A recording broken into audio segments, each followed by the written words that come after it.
is the Brenda Lee Show. The Brenda Lee Show.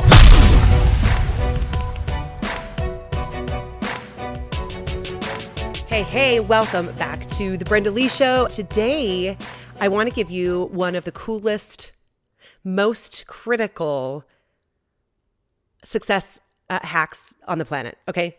And you guys, what this boils down to, like, there's so many things, like, oftentimes my clients will come to me and they'll be like, holy crap. Like I feel like I keep hitting this glass ceiling. I feel like, I get so far and then I sabotage it, or, you know, like I can only reach this level of success and then something happens and it breaks down. There's a breakdown somewhere along the way.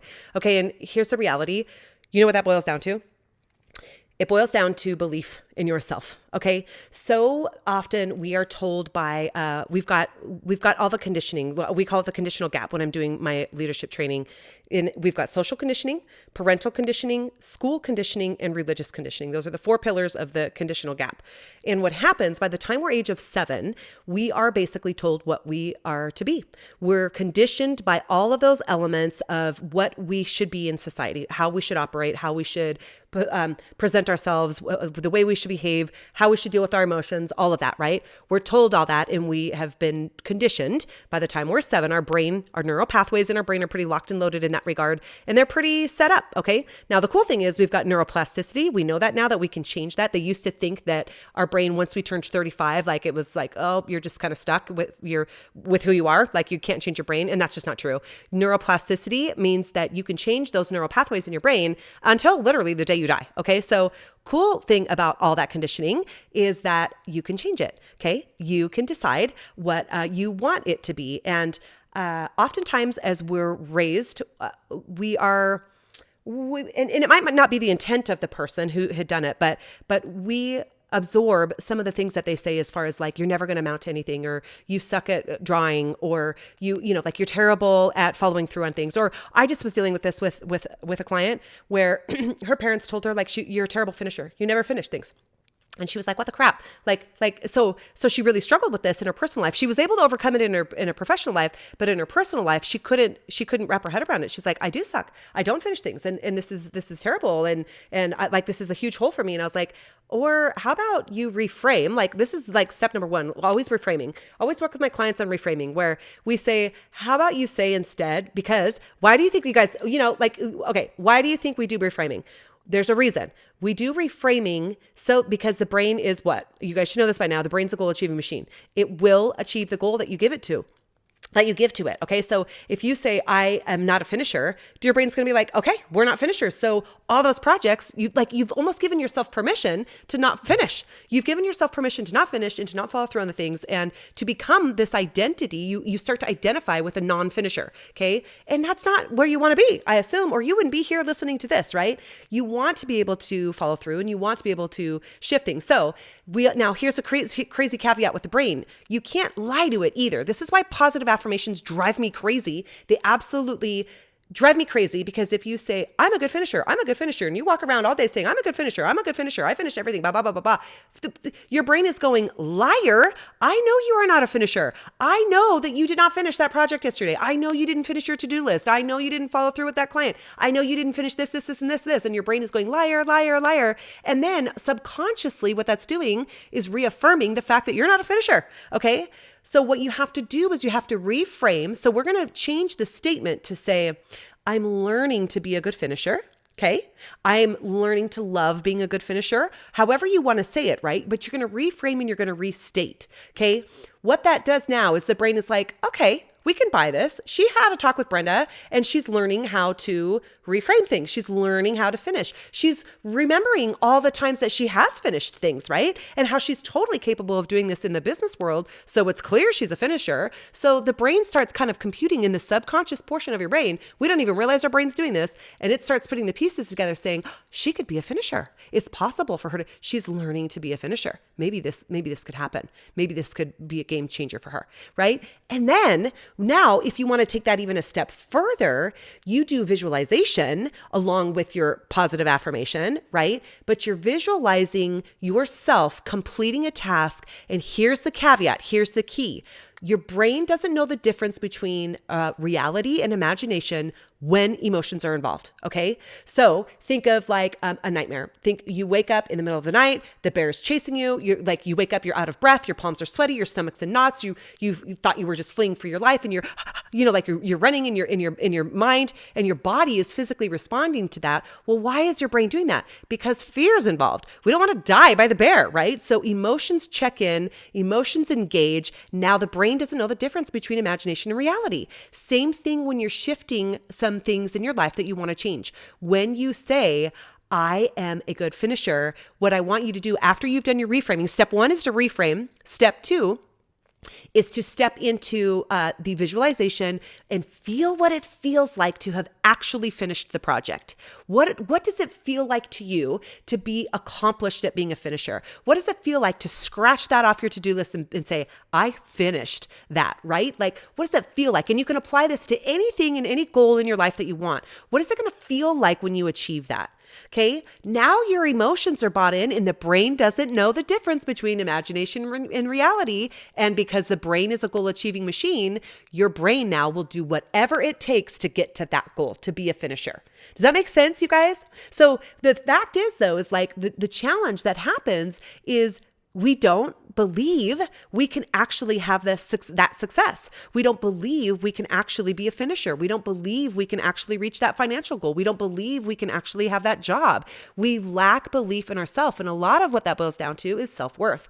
And that's a whole can of worms to unpack with people, digging in and finding out the source of their lack of self-worth. In fact, I have been dealing with it with my therapist over a specific thing very recently, where my business coach called me out on it. He was like, you either have an imposter syndrome or a self-worth issue. And I was like, I definitely don't have imposter syndrome. I'm damn good at what I do. Like, I know I'm good at what I do. I transform people's lives. It radically changes them forever. I mean, people have come literally on death's doorstep to me and are thriving and crushing it and doing businesses now. Like after, I mean, it's transformative. Like, that's not the issue. That is definitely not the issue. Teams get transformed. Businesses are transformed. That's not the problem.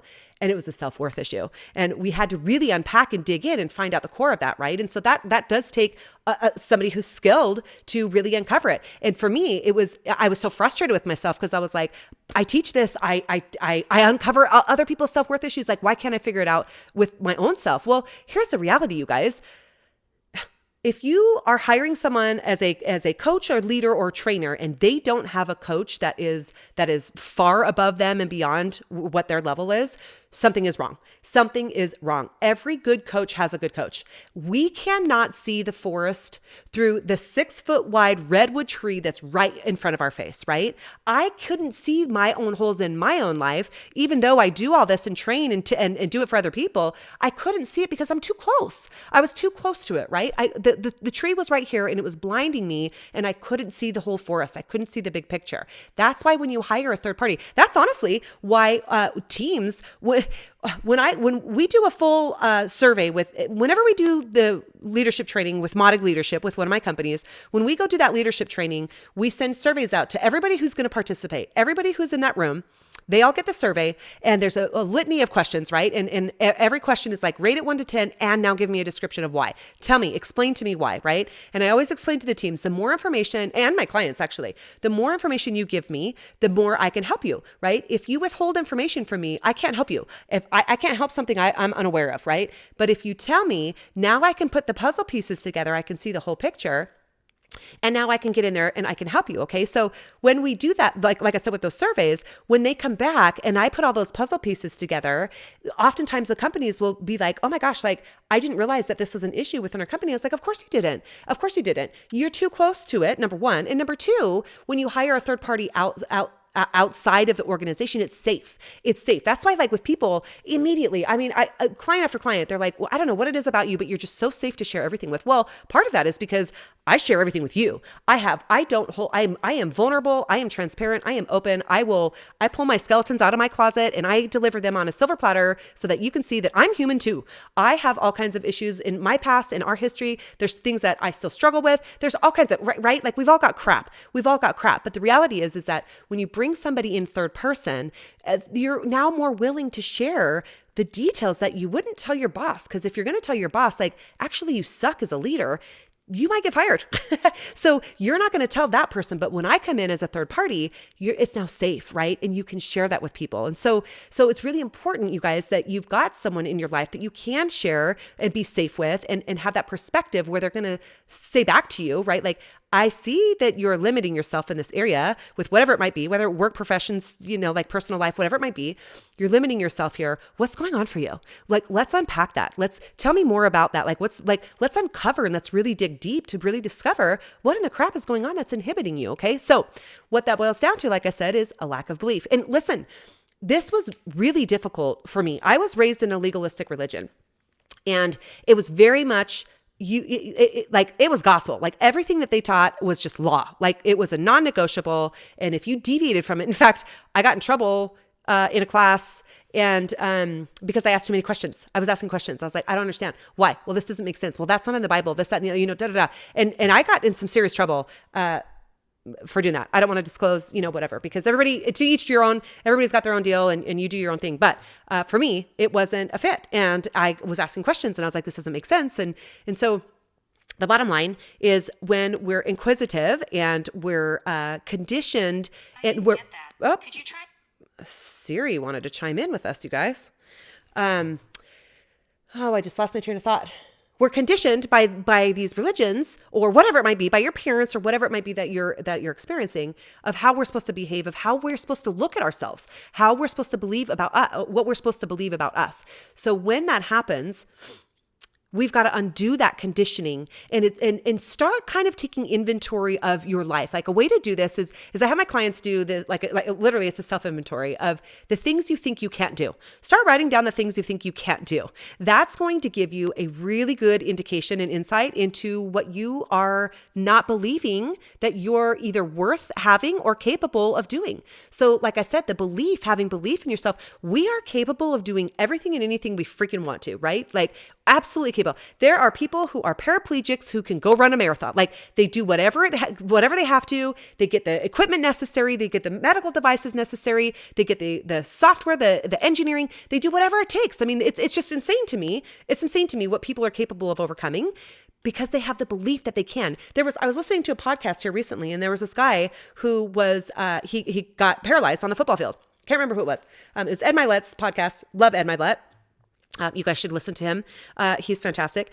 Anyway, he was interviewing this guy who got paralyzed on the football field, and he was told basically, like, you're never going to be able to walk again.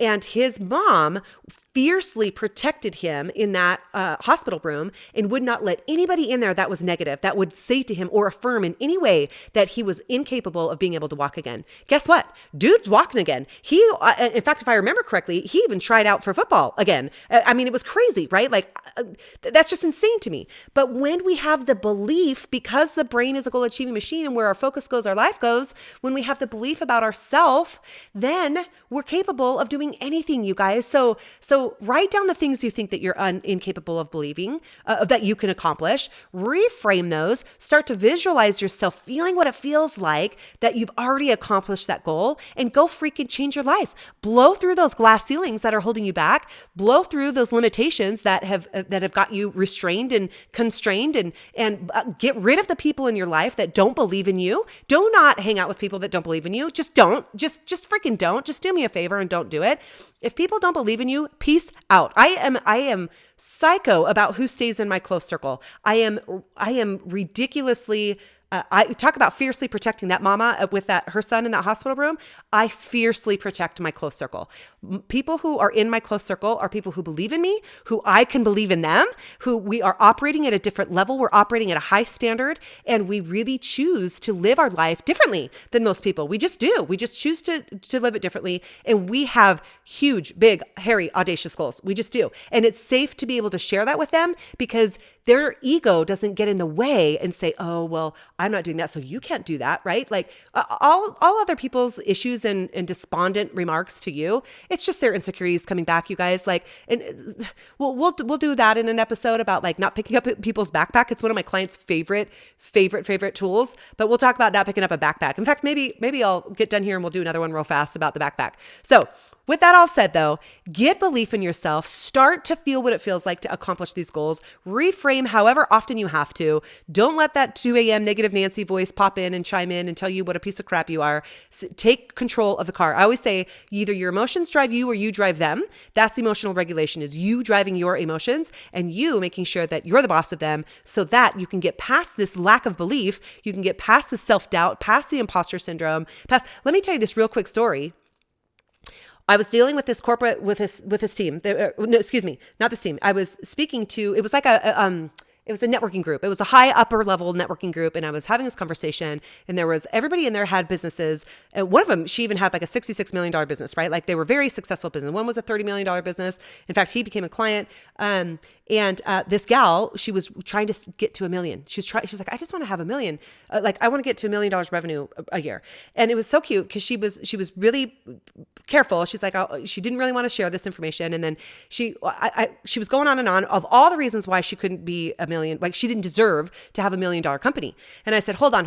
And I hit the brakes on the whole conversation. I was like, okay, all right. I listen. I let the crew and everybody kind of do their thing for a minute. And then when it gets to the point where it's like, okay, all right, hard stop. Let's shut this down. We're not talking about this anymore. And I turned to every single one of those business owners, except for the gal, the one that wanted to have the $1 million business.